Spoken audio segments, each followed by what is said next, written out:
Big thanks to Squarespace for sponsoring this video.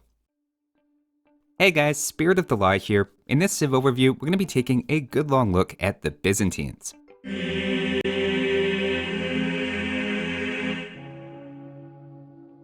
Now, Byzantines are special for being basically every player's favorite civilization at some point. Whether it's because they're the Romans, they have a cool unique unit, cheap counter units, a flexible open tech tree, or their focus on a defensive playstyle, there's reasons they appeal to both new players and veterans alike. By online win rates, they're actually pretty middle of the road though, and below average on closed maps despite having a good reputation, and are unfortunately also not particularly well set up to execute the modern meta, which tends to be full of crossbows and knights, neither of which they specialize in. For a historically orthodox civilization, I have to admit they're very unorthodox in Age of Empires too. You have to get a bit creative with Byzantines, which can make them a very fun civilization to play. So let's check them out.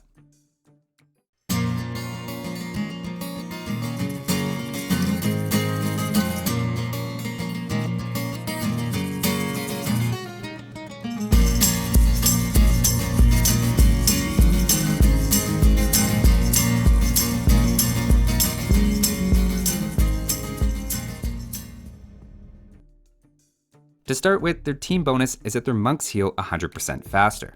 That's enough to fully restore a Castle Age Knight from 1 HP in 20 seconds, and a post-Imperial Cataphract in 30, which can actually be quite a smart move. An optimistic way to look at it is it's saving resources to replace those units, where a monk healing can add anywhere from 12 to 30 villagers worth of economic value.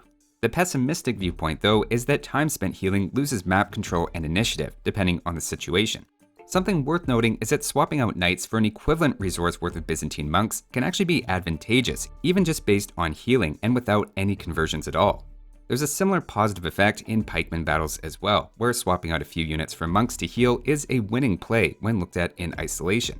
Whether it's between or even during fights, in my view, this is a surprisingly useful bonus, though not one you see used all that often.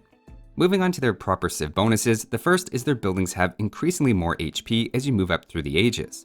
This helps in lots of small ways, but to highlight a few, this makes their town centers significantly more resistant to mangonel pushes, with over 700 more HP in Castle Age than usual, meaning they survive 10 extra mangonel shots. The bonus also affects walls and gates, stalling enemy units and giving you a better chance to repair or build behind them. The real question though is whether this is better than masonry and architecture, which Byzantines lack, and together gives 20% more HP as well as a bit of extra building armor.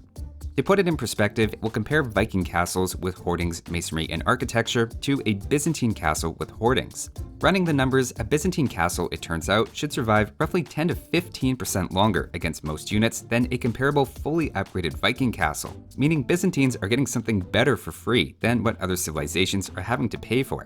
Another less obvious implication of more building HP is that their towers are 20% stronger in feudal than other civilizations, which makes them a little extra annoying to deal with, and you'll sometimes see Byzantine players exploit this. Their next civ bonus is their camel riders, skirmishers, and spearmen are 25% cheaper, or you could think of it as you get 33% more units for the same cost. In Feudal Age, it's really not uncommon to see people capitalize on this by opening with spearmen and skirmishers. Admittedly, that combination isn't ideal at raiding as both units have low attack, but it can still apply some early pressure. More commonly though, you see this used in Castle Age to mass skirmishers against crossbows or camels against knights. In Imperial Age, it goes without saying in Trash Wars, this gives some great long-term value, with Byzantine halberdiers even beating an equivalent resource worth of generic enemy units, despite missing the final attack upgrade on their infantry. I do have to point out though that Japanese faster attacking halberdiers are actually a little stronger, partially because again Byzantines lack a notable final upgrade. Their next bonus applies to the water, and is that their fire ships attack 25% faster. Fire ships, even in small numbers, are great at destroying fishing ships, and can be hard for galleys to deal with if they haven't reached a critical mass. Given the popularity of a fire ship opening on water, this bonus alone puts Byzantines in discussions as a very strong water and even hybrid map civ, despite having an otherwise slow start to their economy. Whether it makes them top tier, I think is debatable, simply because 25% more ships beats 25% faster attacking ones in small numbers. So theoretically, a good economy bonus should give many civs a fighting chance against Byzantines. Helping out even more, in Castle and Imperial Age, you can add one more range with a unique tech, making them significantly harder to deal with, as they're able to get more units involved in combat at once, helping especially in tight spaces. In this test, for example, with equal starting resources and even a modest choke point, Byzantines end with about half of their HP left, thanks to faster attack and getting more units involved at once with their longer range. Their next bonus is that advancing to the Imperial Age is 1/3 cheaper. This directly saves about 600 resources, which even with a fully boomed economy is a significant savings. It also opens a fast Imperial strategy, as with 30 villagers, that's about a minute worth of gathering that you don't need to do, and you'll certainly see fast Imperial into gunpowder on Arena, for example. Even on a standard open map, finding that right moment to advance to Imperial Age can be tricky. A lot of games have been lost by players prioritizing Imperial Age over military units, costing them map control. And likewise, there are situations where hitting Imperial Age first can lead to a massive advantage by being first to access trebuchets. In both cases, the Byzantines' cheaper cost means often getting to Imperial faster, with also less disruption to the other things you're balancing at the same time. And finally, their last civ bonus is they get Town Watch and Town Patrol for free. This directly saves 375 resources, and you can see it also reveals a much greater portion of the map, with 4 extra line of sight added for each of those techs. This applies to all of your houses, camps, and other buildings except for farms, walls, and gates. All that extra sight makes you much more likely to see enemy castle drops, forward siege workshops, extra piles of gold and stone, as well as just keep general tabs on enemy units to give you a bit more time to either intercept or retreat from threats. It's not a flashy bonus, but is definitely helpful. So that's the Byzantines' bonuses, and you can really see the defensive civ label isn't arbitrary, with really all of their bonuses being directly useful for defending or getting a lot of value out of your units. Now let's take a look at their fan favorite unique unit, the Cataphract. I recently looked at this unit in depth as its own video, breaking down all the exact numbers and details, but at 13 minutes long on its own, here we'll just quickly summarize the key takeaways. At first glance, they're very comparable to a Byzantine knight, with nearly identical stats and only a slightly higher cost. The main difference is they're basically built to counter spear units. Or to put it simply, they're an anti-cavalry infantry cavalry. Not only do they have significant bonus damage against infantry in Castle Age, comparable to the hand cannoneers bonus, but they also ignore up to 12 anti-cavalry damage. In many cases, that's enough to mostly, if not fully, negate incoming bonus damage from things you would typically think of as anti-cavalry. The result in Castle Age is that they're cost-effective against not just spearmen, but even pikemen and camels. The catch is they take fewer attacks from crossbows than the knight and are cost-effectively beaten by knights head-to-head, especially civs with bloodlines. Given the popularity of both crossbows and knights, that can cause a bit of an issue. Another drawback is they require castles, and while the creation time isn't too bad at 20 seconds per unit, the knight is unquestionably easier to mass. Jumping ahead to Imperial Age, they have an expensive but quite strong set of upgrades, including their unique tech Logistica. With that tech, they deal a small amount of damage to nearby units each time they attack, though they can still be beaten in melee by generic paladins, elephants, or other strong cavalry unique units. The Cataphract is quite expensive relative to even the Paladin, but does much better against cavalry counters, even being cost-effective against halberdiers, camels, and nearly any infantry unit. Practically speaking, while being an incredible counter to infantry though, Cataphracts aren't actually used all that often in practice. The fact they're soft-countered by paladins and arbalesters is a significant drawback, especially in team games, and traditionally they've been seen as too costly to work against pretty much anything except infantry civs or to stop a halberdier and siege combo. In some select situations against Goths or Eagle Warriors, it can be a great tool, and even just knowing you have it available can sometimes force players into avoiding infantry altogether.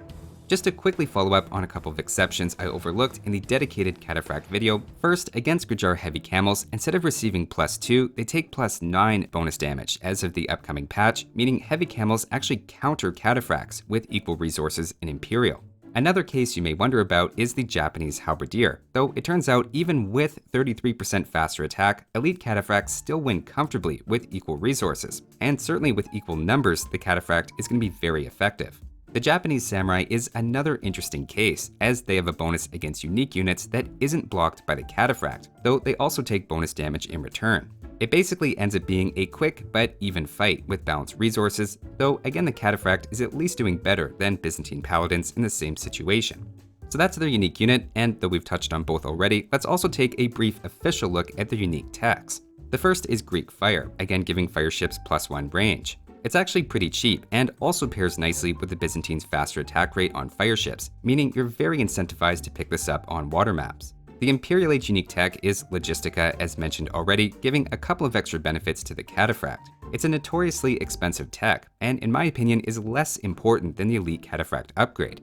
Here, for example, we have Elite Cataphracts against Halberdiers with different combinations of the Elite upgrade and Logistica, assuming all other blacksmith upgrades are in for both sides. Without both of those upgrades, the Cataphracts lose outnumbered 2 to 1, so clearly you want Imperial upgrades even if the unit itself is technically anti-infantry. If instead we give the Cataphracts Logistica but without the Elite upgrade, they can win against roughly twice the number of Halberdiers, but just barely, and it could really go either way. If instead we gave them the Elite upgrade but not Logistica, they win with about a third of their HP left, emphasizing the Elite upgrade may be more expensive but is generally better than Logistica. Of course, adding both techs we get the best result, in this particular trial with about half their HP left, despite being heavily outnumbered. So that's the unique unit and techs, though it feels like we've only tangentially hit so far on one of the Byzantines' greatest strengths, which is their flexible tech tree. Let's take a look at that now, starting with the archers. Immediately, we have their discount on skirmishers, fully upgraded arbalesters on top of hand cannoneers, with even a bit faster Imperial Age to give a nice arbalester power spike. On the other hand, their cavalry archers are missing bloodlines and Parthian tactics, so they wouldn't be an ideal choice. Generally, ranged units are often mixed into a Byzantine army one way or another, and here you can see why, with a solid B+ and a lot of good options. Next up for infantry, the big drawback here is missing the final attack upgrade, which isn't ideal, but I think is more than offset by the spear unit's discount. Lacking the 2 final attack on your champions also isn't a deal breaker, and I'd consider their infantry overall to still be useful in the late game. For me, it's an A-, but I admit I'm partial to the halberdier and anything that helps produce a lot of them. Moving on to the cavalry, again they're lacking blast furnace, but critically here you're also missing bloodlines. That hurts especially for knights and paladins, but even the scout line as well, though on the plus side you have access to discounted camels and their heavy upgrade, which can make for a nice combo with their knights to offset missing bloodlines. You also have the Cataphract, which as we saw can really mess with the traditional counter system. You have lots of options, but without any one standout that you can always fall back on. So to me it's a B+ for cavalry, propped up by the total number of options, but always a step behind against top tier cavalry civs. Next up for siege, siege ram, onager, and bombard cannon generally cover what you need, though heavy scorpion is sometimes nice to have. The biggest thing holding them back here though is lacking siege engineers, which I consider very important. To me, this is just a B for siege, though the faster imperial times can be very helpful to get out trebuchets and bombard cannons, making for a temporary but very strong window. Moving on to the navy, generally you look for a strong eco or dock bonus to identify a civ that's good on water, though in this case the faster attacking fire galleys can be just as useful. I'd give them an A- on water early. Later on at the dock, you have access to every naval tech, bracer, and 40% more range on your fire ships, making them extremely well-rounded. In this case, I think it's an A in the late game for an A- overall. Taking a quick look now at the monks, their better healing rate gives you a little extra incentive to work them into your army, and all the important techs are there. That said, there's no eco bonus or direct bonus to help make them, so there's other civilizations where I think they can make more sense. It's still an A- for me, and they're always worth keeping in mind, especially to heal your expensive cavalry units. Moving on to defenses, as we saw, they get the strongest buildings in the game, a counter unit discount, early Imperial Age trebuchets, more line of sight, and faster healing. Everything about the civ is built around holding out under pressure, and while they are missing a few techs, it's still an A+ in practice, if for no other reason than they're the only official defensive civilization. Finally, for their trash units, that is units that don't cost any gold, initially you might think the discount would throw them into A+ territory, but honestly the hussars aren't that great, and even the halberdiers aren't fully upgraded. Personally, I would still take Byzantines over generic, fully upgraded units like the Spanish, but I'm not sure everyone would agree with that, especially when you think about population efficiency. I'd give them an A-, as they're definitely solid, but there are civs I think perform better. If we include bonus points for making feudal trash armies viable though, I think you could give them an A. Now while that was a lot of high grades back to back, I think that reflects the Byzantines' wide tech tree, rather than that the civilization is overpowered. In fact, given their lack of an early economy bonus, Byzantines have rarely been considered a top-tier land civilization, and instead have to lean on finding good unit compositions and making strategic use of their discounts. While they're not top tier at most things in the game, Byzantines are perfectly capable of executing any of the common strategies, with a lot of powerful units like arbalesters, paladins, cataphracts, and siege rams in the late game. But speaking of flexible and powerful tools, big thanks to this video's sponsor Squarespace, who can help bring the Byzantine's versatility to your website design. If you're an entrepreneur, blogger, or someone looking to build an online presence, but have no idea how to make a website from scratch, Squarespace has you covered with great tools to help you out and simplify the website building process. Within minutes, I was able to create a professional-looking website for my unlicensed medieval dentistry startup, Spirit of the Jaw, using one of their templates and then customizing it from there. Squarespace also have great third-party extensions to handle things like bookkeeping, taxes, shipping, and scheduling to accommodate your specific needs. You just pick a template and domain name and you're good to go. The best part is if you use my code, you get 2 free weeks to try it out, and if you like it, you get 10% off your first purchase of a website or domain. So hopefully that was a useful refresher of the Byzantines and also gave you some ideas for the next time you play as or against them. Thanks for watching, and I'll see you next time.